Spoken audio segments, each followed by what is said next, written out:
Buenas tardes, Ernesto Agassi. Buenas tardes, ¿Cómo buenas tardes. va? ¿Cómo está ¿Estás todo? bien? Bien de bien, bien de bien. Bien. Un Tengo poco una triste novedad por... novedosa para vos. ¿Qué tenés? Una novedad novedosa. A ver cuál es.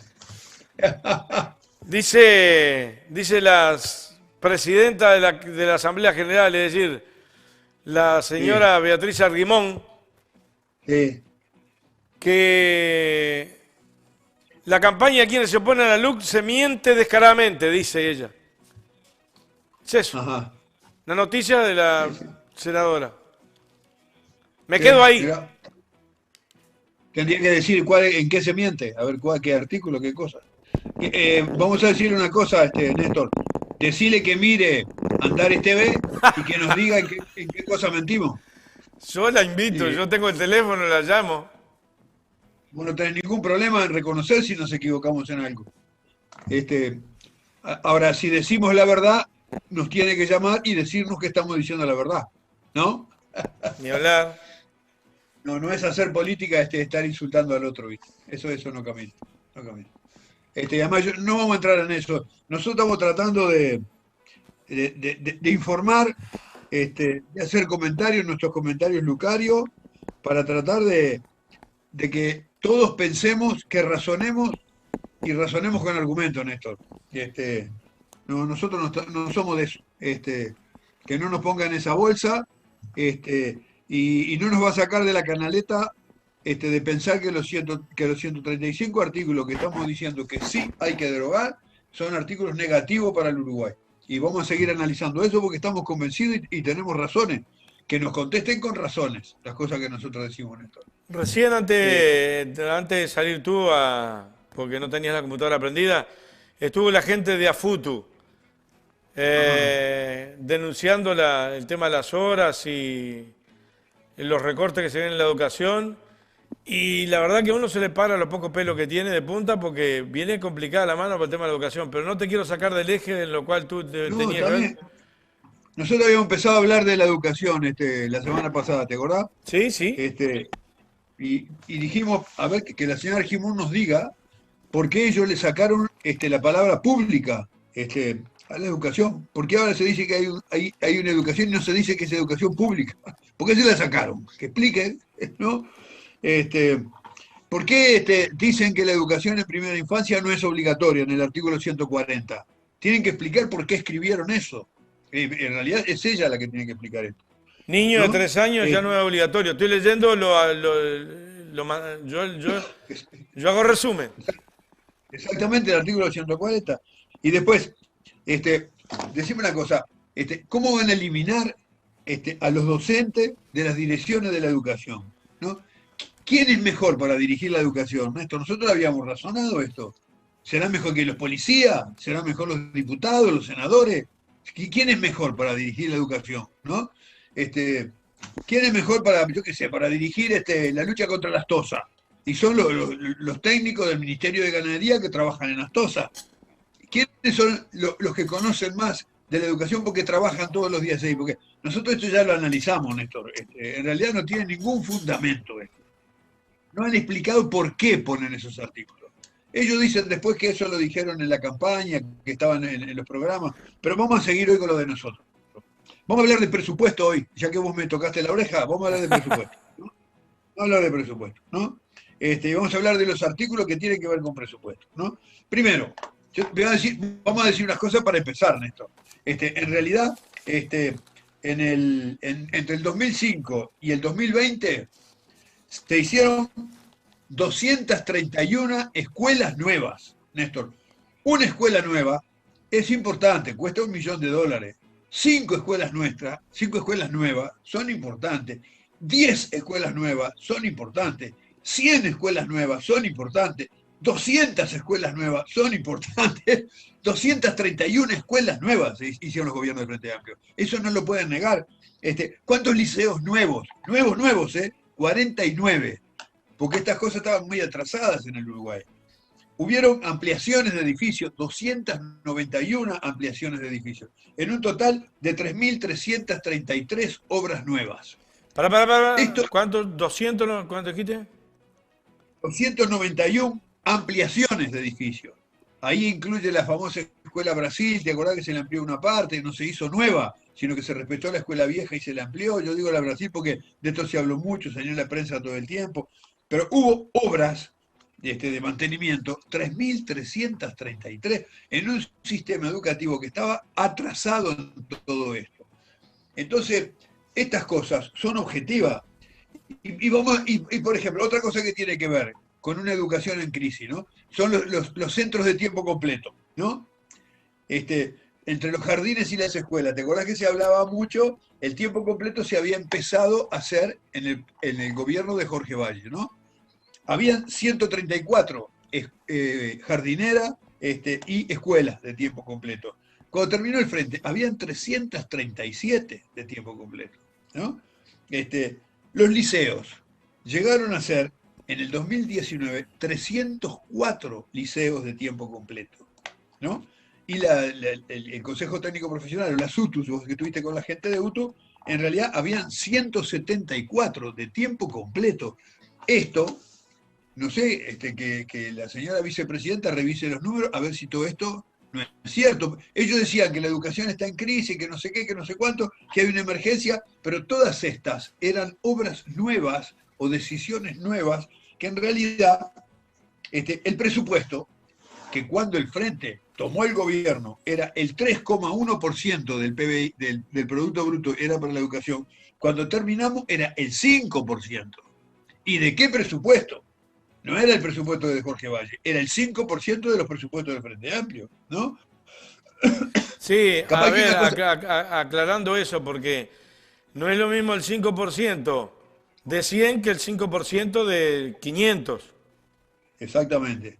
Ellos tenían el 3,1% de 14.000 millones de dólares. Y nosotros le dimos el 5% de 56.000 millones de dólares. Salado. En realidad los aumentos presupuestales fueron muy grandes. Y incluyeron muchas cosas, también los sueldos, Néstor. Yo te voy a decir, un maestro, grado 1, porque esto yo hice la cuenta, que trabaja 20 horas por semana. En realidad, en los pesos de hoy, cuando nosotros entramos al gobierno, ganaba 16.723 pesos. ¿Cuánto? 16.723 en el 2005. ¿Sabés cuánto ganaba en el 2019? 32.861. O sea, pasó de 16.000 a... Esto es a pesos constantes, ¿eh? Esto no tiene nada que ver el dólar, ni la devaluación, ni nada. ¿Alguien duda de que mejoraron los salarios de los docentes? ¿Alguien duda de que se hicieron liceos y escuelas nuevas? ¿Alguien duda de que se hicieron más instituciones de tiempo completo? ¿Alguien duda de estas cosas? Y como para decir que la educación estaba en crisis. Y lo que ahora dice, esto lo digo por lo siguiente, en la ley de urgente consideración, que en teoría se ponen los problemas más importantes del país, todo lo que pone, los 70 artículos que pone la coalición de gobierno, tiene que ver con cómo se eligen las autoridades, pero no en cuántas horas van a estar los alumnos en la escuela, en cómo se hace la escuela, en cuánto ganan los maestros, que son las cosas sustantivas.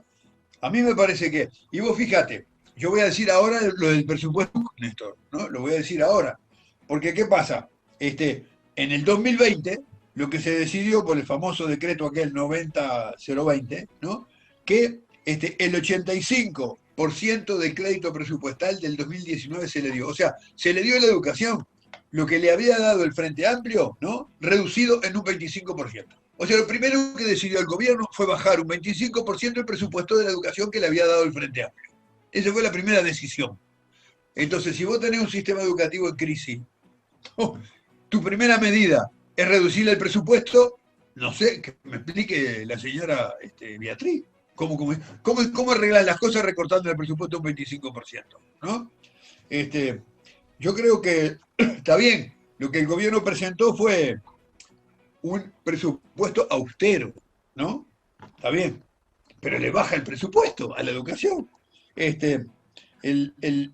Mira, en el presupuesto de este año, del 2021, que se fijó no por la LUC, sino por la ley de presupuesto, en realidad hay una reducción de 1.900 millones de pesos. y vamos a mandarle a decir a la señora vicepresidenta a ver si este número está mal. Hay una reducción, ellos dicen que es un ahorro, nosotros decimos que es un recorte, como quieran esto. En realidad, si vos le bajás el presupuesto en 1.900 millones de pesos, no estás ahorrando, estás dejando de gastar en educación, ¿no? Está bien, el sentido, ellos lo dicen por el sentido que tiene, que es de ahorrar, nosotros lo decimos por el resultado que tiene, que es recortar, es tijera eso, ¿no? Entonces, yo creo que esto te lleva a una degradación de la calidad educativa. Es el primer punto que me parece que hoy yo quería hablar. En realidad, el presupuesto de la educación, cuánto se asigna, qué hizo este gobierno con el presupuesto, ¿qué hace? ¿Cuántas escuelas nuevas van a hacer? A ver, porque si la educación estaba en crisis, tenés una ley de urgente consideración, que digan cuántos liceos nuevos van a hacer, cuántas escuelas nuevas van a hacer. No dicen nada de esto. Lo único que dicen en la LUC es cómo se van a elegir los directores de los entes y alguna cosa más. Y le sacan el carácter de pública y dicen que no es obligatoria la educación de primera infancia. A mí me parece que esto es bastante preocupante. Toda la gente que está vinculada a la educación lo ve clarito esto. Y esto hay que decirlo sin pelos en la lengua, porque en realidad hay reducción presupuestal, hay reducción de salario, no hay ningún compromiso de hacer escuelas nuevas, de nuevos edificios, porque vos me decís, bueno, está bien, hicieron 231 escuelas nuevas, pero estaban mal hechas porque se hacen en los barrios que no corresponde, eran edificios de mala calidad, no, nada de eso, estuvo bien hecho, se necesitaba, y ellos tomaron el gobierno con todo esto nuevo construido. Ahora, tienen que decir, si la educación está tan mal, ¿qué es lo que van a hacer ellos? ¿No? En realidad no hay ninguna relación, Néstor, entre decir que la situación está en crisis, ¿no? Que en realidad el sistema educativo está muy mal con las medidas que trae la LUC. ¿No? Vamos a hablar de otras cosas. Pero, Uno se dice pero los antes de pasar a ese tema, digo, que yo le decía a los docentes, lo importante es que la población sepa que a quien está afectando con los recortes esto, Ajá. no es solamente al docente, que es quizás lo último en la cadena, el que primero afecta es al gurí, a la gurisa, a los adolescentes, a la familia. Y si por ejemplo, si vas a reducir horas de clase, ¿no? Si no vas a poner, si vos sacás docentes que tenían los gurises, ¿no? Los gurises que había que se les atendía, por ejemplo, con su familia en la casa, toda la educación que no es las matemáticas, el lenguaje, la historia, sino la educación de las artes, la educación de la música, las lenguas, todo eso vos lo recortás. Entonces le estás afectando los derechos al niño. Es así nomás, lo van a sufrir los gurises, no van a tener el sistema educativo que tenían antes. Y además, considerás que los docentes son algo que no es conveniente para la educación. Yo no vi nadie en el mundo, Néstor, que arregle la educación diciendo que los docentes son el problema. Porque suponete que los docentes fueran el problema. ¿Cuántos docentes hay? Hay miles de docentes, hay 70.000 docentes, ¿no? Bueno, si esos son el problema, ¿quién va a arreglar la educación? ¿Qué van a hacer? ¿Van a echar a todos los docentes y van a traer 70.000 nuevos? Si decís que eso es el problema, ¿qué vas a hacer? ¿Lo vas a sacar? ¿Cómo arreglás ese problema? Cuando uno dice un problema, lo dice para encontrar una solución. Pero si lo decís solo para sacarte las ganas y no poner ninguna solución. No sé, a mí me parece que esto es bastante delicado en el mundo. Todos los sistemas educativos, en los países desarrollados, en los países en desarrollo, en los países más pobres, todos los países en el mundo consideran que la función docente es esencial y que sin una buena enseñanza no hay futuro para sus países, hasta los países más desarrollados. No solo Estados Unidos, Inglaterra, Finlandia, pero también los países de la región. ¿Cómo vas a decir que los docentes son un problema? Me parece que es terrible esto, es terrible. No, y lo dice no Entonces, cualquiera, lo dice el ministro. seguro, ¿sí? No, además casi todos ellos hablan de la educación pública, le sacan el carácter de pública y le quitan recursos y casi ninguno fue a la educación pública, eso es lo otro. Pero eso yo te lo digo así de garrón nomás. Porque fíjate dónde estudiaron, todos ellos. Agarrá, revisar los currículos, vas a ver. Son muy poquitos los que estudiaron la educación pública. Y después tienen que venir a dirigir la educación pública. En fin, yo no sé. Aparte de esto, del presupuesto, las construcciones y la base material de la educación, el otro asunto importante, el segundo punto que me parece que vale la pena considerar, son los docentes.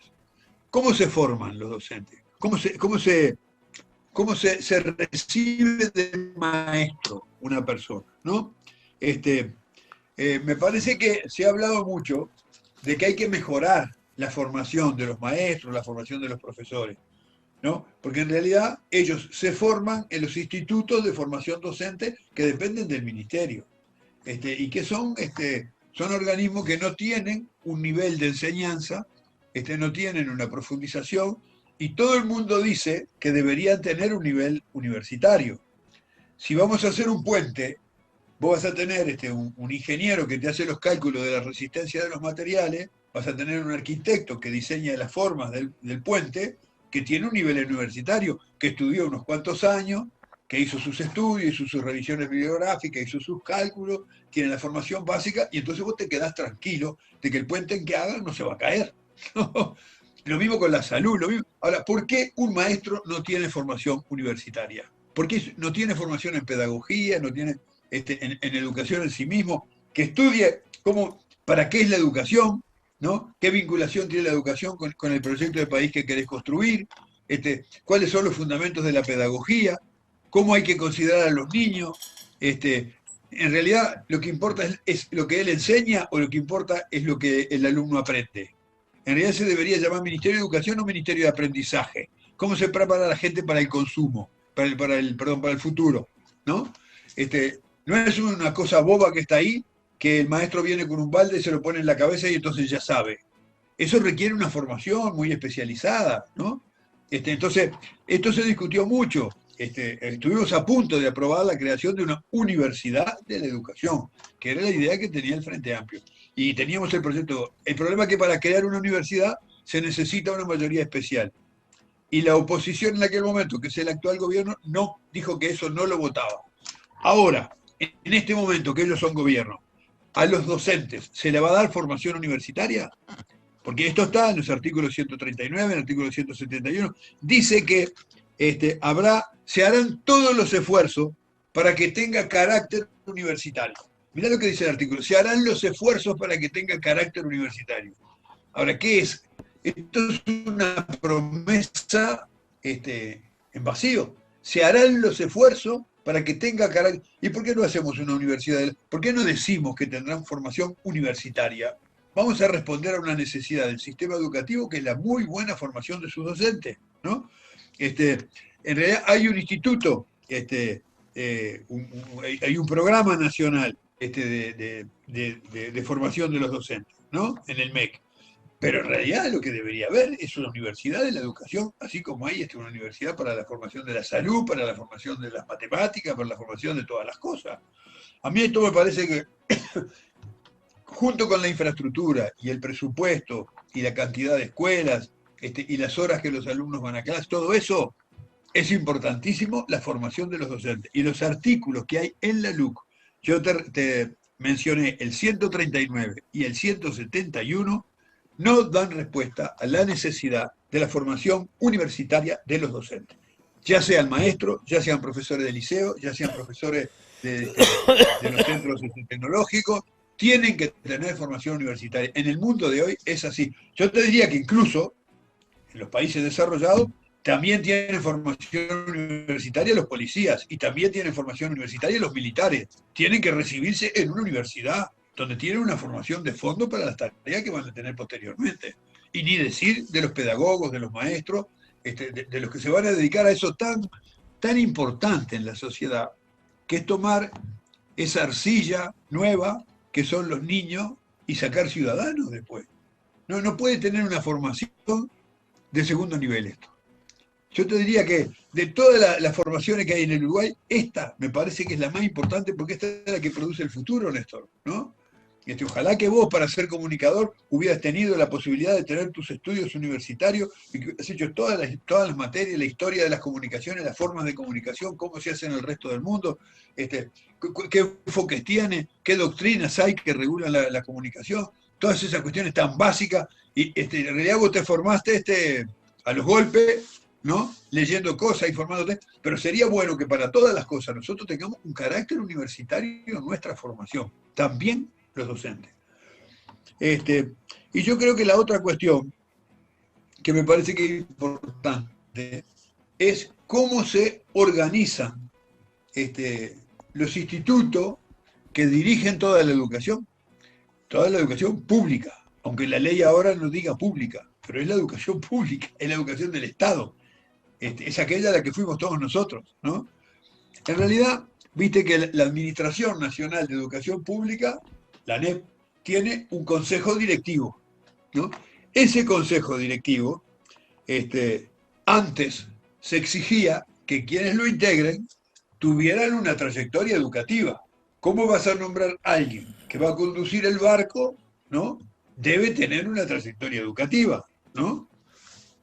¿Qué es lo que dice el artículo 151 de la LUC? Le quita el carácter de que tenga trayectoria educativa.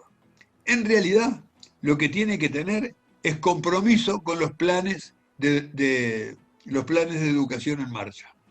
O sea, los planes de educación se hacen desde el ministerio, ¿no? Lo que están diciendo los docentes, y yo creo que tienen razón, es que quien va a dirigir la educación se le exige lealtad con el plan de gobierno, pero no se le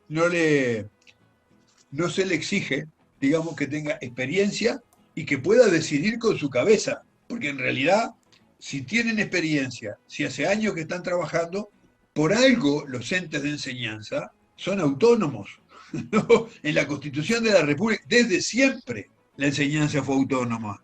Esto es importante considerarlo. Tiene un grado de autonomía muy grande, porque si la ANCAP es autónoma, si ANTEL es autónoma, si la UTE es, sobre todo la educación tiene que ser autónoma, porque ahí son los docentes, ¿no? En el caso de la universidad, en el caso de la escuela, en el caso de secundaria, en la Universidad de la República, que es autónoma, ahí participan en su gobierno los estudiantes a través de sus representantes, los docentes a través de sus representantes y los egresados a través de sus representantes. Los consejos directivos de todas las facultades, que tienen 11 miembros, tienen un decano y después un cuerpo integrado por 4 profesores, 3 estudiantes y 3 egresados. ¿Qué cosa más importante que haya un cogobierno de los grupos que están vinculados a la formación que se hace en un centro de estudio? Ahora, en el Consejo Directivo Central, en realidad, ahí es el único lugar donde hay representantes de los profesores y de los maestros, ¿no? Pero no se le exige, en realidad, trayectoria educativa a los integrantes. O sea que los que nombra el gobierno, los que nombra el ministerio, pueden no tener trayectoria educativa. Antes, en la ley anterior, en la ley de educación anterior, era exigido eso. No se puede nombrar a alguien que dirige la educación que no tenga trayectoria educativa, ¿no? Yo creo que, y después, esto es el Consejo Directivo Central, que es el que dirige toda la ANEP, ¿no? Por debajo de la dirección de la ANEP, del Consejo Directivo Central, están los consejos, no los consejos, digo, los directores de primaria, de secundaria, de la educación técnico-profesional, ¿no? Antes, esos eran consejos con representantes de los profesores.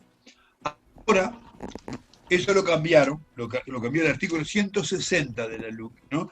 Y nombra un director general en cada uno de ellos. O sea que ese director general es, primero, y nosotros creo que ya hablamos de esto, sobre este artículo 160. Un titular nada más.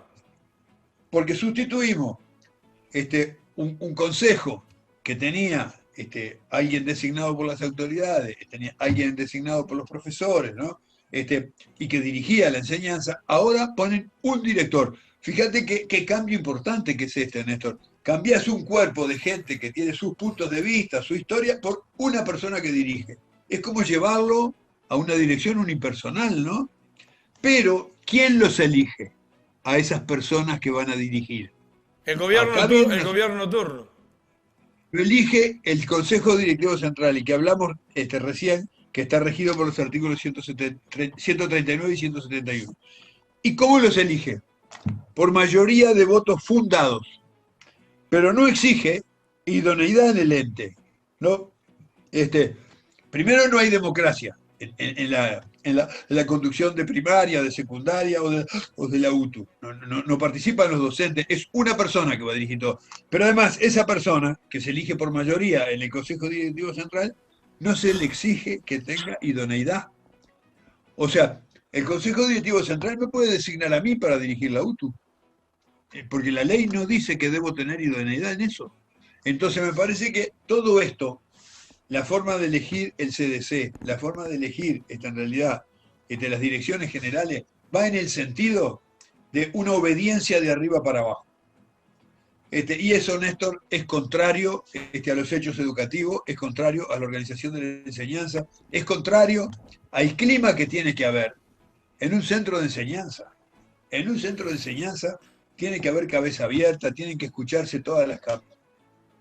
La laicidad para que cada uno dé sus puntos de vista, porque es importante la formación de los jóvenes y de los niños en el sentido de pensar con su propia cabeza las cosas y escuchar las distintas campanas. Me parece que sustituir esos cuerpos cogobernantes. Y acá yo te voy a decir alguna cosita más. ¿Qué quiere decir cogobierno?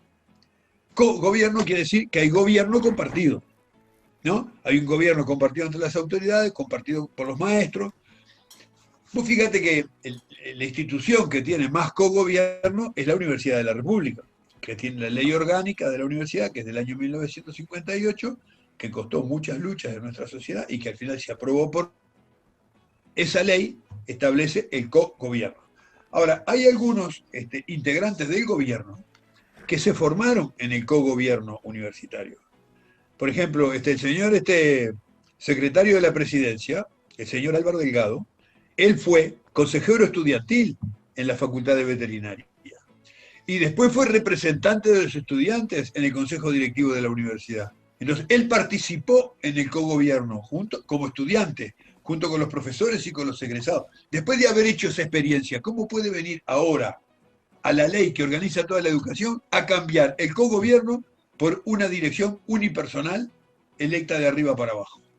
Me parece que es una, y yo lo digo clarito en esta persona porque yo lo conozco, he conversado de esto con él, y me parece que quienes se formaron en instituciones de cogobierno, que en realidad es lo que ellos tienen adentro de su formación, que ahora estén firmando un proyecto de ley que elimina la participación de los actores, Néstor, me parece que es una contradicción, es un contrasentido. Y tratar de poner a la enseñanza en un force, ¿no? Con una ordeno y mando de arriba para abajo. Esto es contrario a cómo se organiza la educación en el mundo. Hay muchas maneras distintas de organizar la educación. En España se organiza de una manera, en Estados Unidos se organiza de otra, en Francia se organiza de otra, en Italia, pero nunca un sistema educativo deja de lado la participación de los docentes, de los profesores y muchas veces de los estudiantes, ¿no? Y acá me parece, esto sí que es un cambio bastante regresivo y muy conservador, porque esto es apuntar a una organización, en realidad, más vertical. Yo hoy te hablé del presupuesto, te hablé de la formación de los docentes y te hablé de la elección de las autoridades. El otro día habíamos hablado de otras cosas, de otros asuntos que tienen que ver. Habíamos hablado si es educación pública o si es educación nomás, ¿no? Habíamos hablado de la educación en primera infancia, que eso tiene mucho que ver con la gente que trabaja, con los padres que tienen hijos chicos, que en realidad estaban muy satisfechos de que se les vayan abriendo posibilidades de atención a los niños pequeños en la primera infancia desde chiquitos, ¿no? Y después los criterios empresariales de toda la educación. En ningún lado de la LUC dice que la LUC va a privatizar la enseñanza. En ningún lado lo dice así. En ningún lado dice que va a tener una organización vertical de arriba para abajo. En ningún lado lo dice así. Pero esas cosas, en ningún lado dice que se le va a dar cada vez más importancia a la educación privada. Estas cosas no las dice así. Pero si uno analiza los 70 artículos que tienen que ver con la educación, los lee bien, te das cuenta que hay una dirección de las cosas. No hay compromiso presupuestal para construir edificios nuevos, no hay mejoramiento de sueldo para los docentes, no hay respeto por la historia de los docentes, que son los que construyen la educación, no se va a atender a la primera infancia como se atendía antes, se sustituyen las direcciones cogobernadas por cuestiones personales, y en realidad a los docentes no se le va a dar una formación universitaria, no solo respetar su experiencia y su conocimiento, también darle un lugar para que metan la cuchara, para que opinen cómo hacer los programas sobre la metodología. ¿Quién va a definir la metodología de enseñanza? ¿Cuántas metodologías de enseñanza hay en el mundo? ¿Y quién va a definir la metodología de enseñanza? La metodología de enseñanza es la transmisión de uno que sabe a uno que no sabe, así directamente. ¿Qué rol tiene el estudiante en las metodologías? Estas son cosas importantes, son cosas doctrinarias, hay trabajo de investigación en todo lado. ¿Qué tamaño tienen que tener los salones de clase? ¿Cuántos alumnos tiene que tener un salón de clase en eso? Eso no podemos opinar de eso como opinamos de fútbol. No es jugar al truco eso. Hay que ver los resultados de la investigación, cómo se razona esto en el mundo, qué experiencias hay en el Uruguay. Eso requiere formación y hay que respetar esa formación. A mí me parece que dejar los docentes de lado, dejar el cogobierno de lado, dejar la formación de los profesores, no asignarles los recursos que hace falta, dejar de lado a los más chiquititos la educación en primera infancia. A mí me parece que no llamarle pública a la educación y ponerle un tono como que ahora el sistema educativo privado es más importante y que hay como una organización más empresarial, con gerentes más que con cuerpos colectivos. Me parece que hacen un conjunto de consideraciones, Néstor, que por lo menos yo mencioné estos 6 asuntos, ¿no? Pues yo voy a seguir con los comentarios Lucario con otros temas. Viste que, desgraciadamente, el superior gobierno metió en la LUC 450 artículos de todo. Entonces, uno tiene que ir eligiendo y los tiene que ir peinando, diciendo los aspectos más importantes.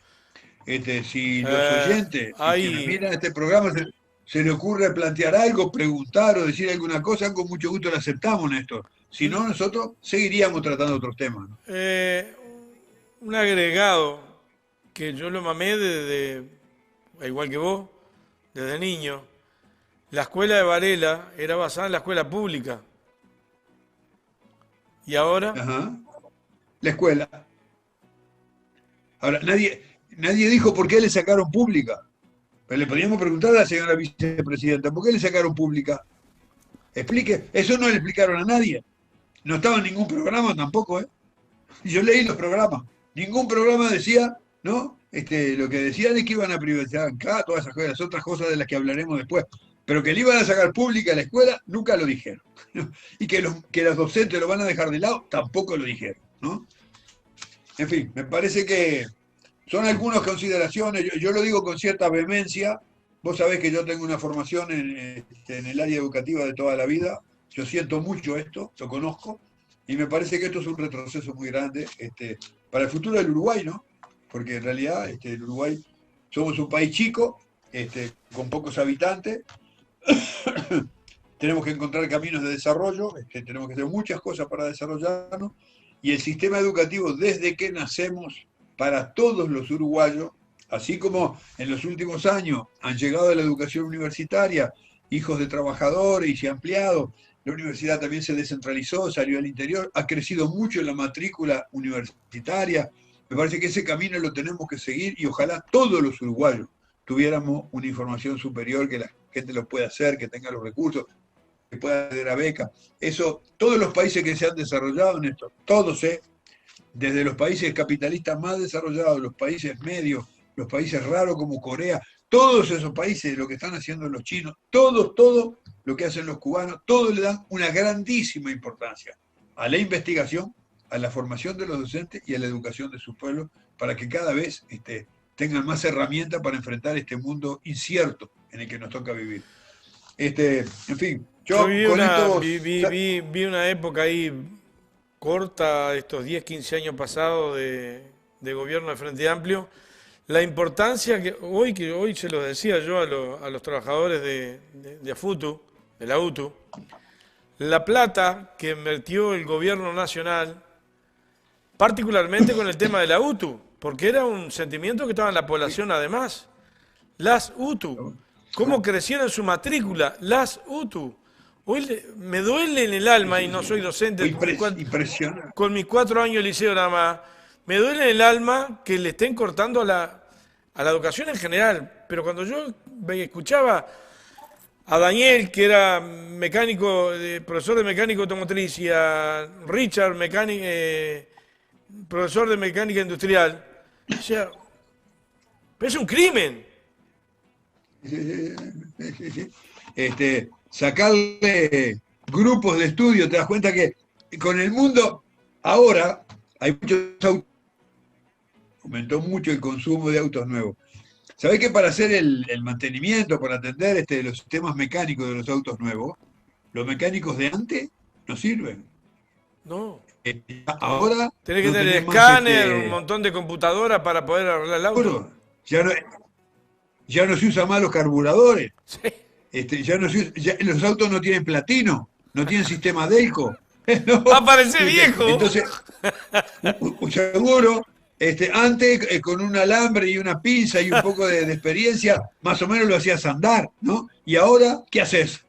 ¿Qué haces ahora con todo? Entonces, esto requiere los talleres que hacen service de los autos nuevos están teniendo problemas para conseguir los mecánicos que se necesitan para atender eso. Cuando entra un auto nuevo al service, le ponen todos los pins de las computadoras, le ponen todo en la pantalla y te dice cómo está esto, cómo está aquello. Esto pasa con los tractores, te pasa con todas las cosas, ¿no?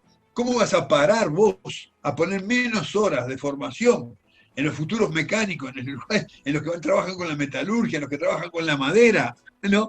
Eso es una barbaridad, es ir para atrás, Néstor, es ir para atrás. Yo lo quiero decir con todas las letras, lo siento así y es así, no hay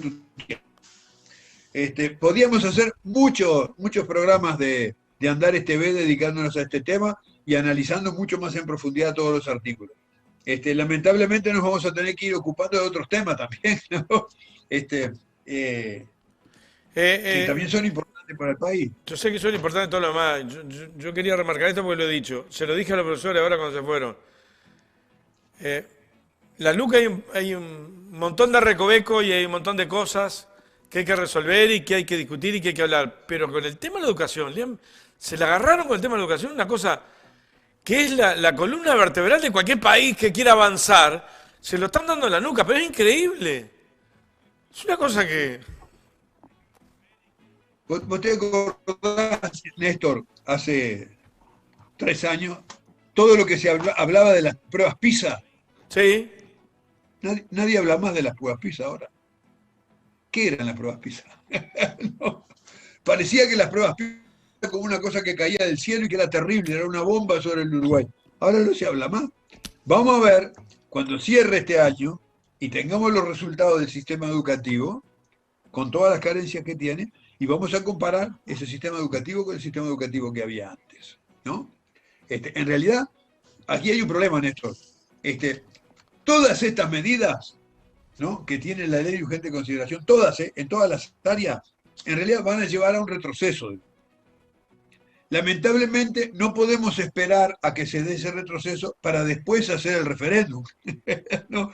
Porque en realidad por ley, para hacer un referéndum derogatorio de una ley, vos tenés un plazo constitucional, no podés esperar.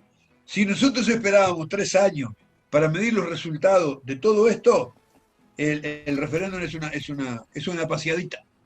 Va a salir facilísimo. Porque lo que va a pasar con la vivienda, lo que va a pasar con todas las cosas, ¿no? Pero bueno, eso no podemos esperar, hay que hacerlo ahora, ¿no? Lamentablemente, cuando a veces se discuten las cosas en referéndum y no se tiene toda la información, bueno, nosotros ya esto lo aprendimos con la ley de caducidad. Con la ley de caducidad todavía había gente que no quiso derogarla porque dijo que en el Uruguay no había habido tortura. Pero eso era enseguida que terminó la dictadura. Si fuera hoy sería todo muy distinto. Ahora los torturadores, los asesinos, los que hicieron desaparecer niños y todo eso, están en cana porque se demostró todo. Si vos hicieras ahora la ley, pero los plazos constitucionales y la organización del país nos obliga a seguir el sendero de lo que establecen las normas. Ahora hay que hacer el referéndum derogatorio de la LUC. Y me parece que lo mejor es que la ciudadanía lo haga en una forma informada, ¿no?, en una forma razonada, no hablándose mal, no atacando al otro de que miente ni que no miente, eso son todas bobadas, eso no tiene ninguna importancia. Dentro de un tiempo nadie se va a acordar de todos esos chiporroteos. Vamos a tomar los temas en sí mismos, vamos a analizarlos, vamos a ver que la gente diga si le parece bien o le parece mal lo que dicen los artículos de la LUC, que razone y que lo diga objetivamente. Y no nos guiemos por los criterios ni por ¿cómo se llama? Las clases que le van a dar en presidencia a los periodistas para que digan lo que dice presidencia, ni ninguna de esas cosas, ¿no? Esas cosas serían impresentables, ¿no? Imagínate si el Frente hubiera hecho una cosa de eso. Nos prendían fuego completamente. Pero yo no me quiero dedicar a eso, Néstor. Quiero agarrar la LUC, analizar los artículos, decir qué artículo dice qué cosa, para que la gente que quiera vaya, tome la ley, ¿no? La ley de urgente consideración, es una ley que todos la conocemos, que busquen cuáles son los artículos que están contemplados en esto, y bueno, que se vea, en fin, tomemos. La ley de urgente consideración, en realidad, es la 19.889, ¿no? Tiene 450 artículos, se pueden leer todos, se puede bajar, en Google vos ponés ley 19.889 y te sale toda la ley. Mirá, que se fijen los artículos estos que nosotros hemos mencionado, Néstor, que se fijen en realidad en el artículo 139, en el artículo 171, en el 151, en el 160, si las cosas que nosotros estamos diciendo están mal, si no es que están ahí en la ley, ¿no? Vamos a tratar de razonar con la cabeza, ¿no? Y no con sentimiento que nos viene entre otras cosas. De cualquier manera, picándola, pues nos tenemos que ir, pero para dejarla picando, de cualquier manera, el problema fue ANCAP, y ANCAP daba pérdida, pero resulta que inventaron el tema de la suba de combustible y sale el ministro de Industria y Energía y dice que no va a aumentar el combustible por las ganancias que tiene ANCAP. Ah, salado. Es muy cruel. ¿Cómo es la cosa, Néstor? ¿Daba pérdida o da ganancia? Es muy cruel, es muy cruel. Aclarame que oscurece. Es muy cruel. Nos vemos. Nos vemos, hermano. Muy bien. Hasta el martes.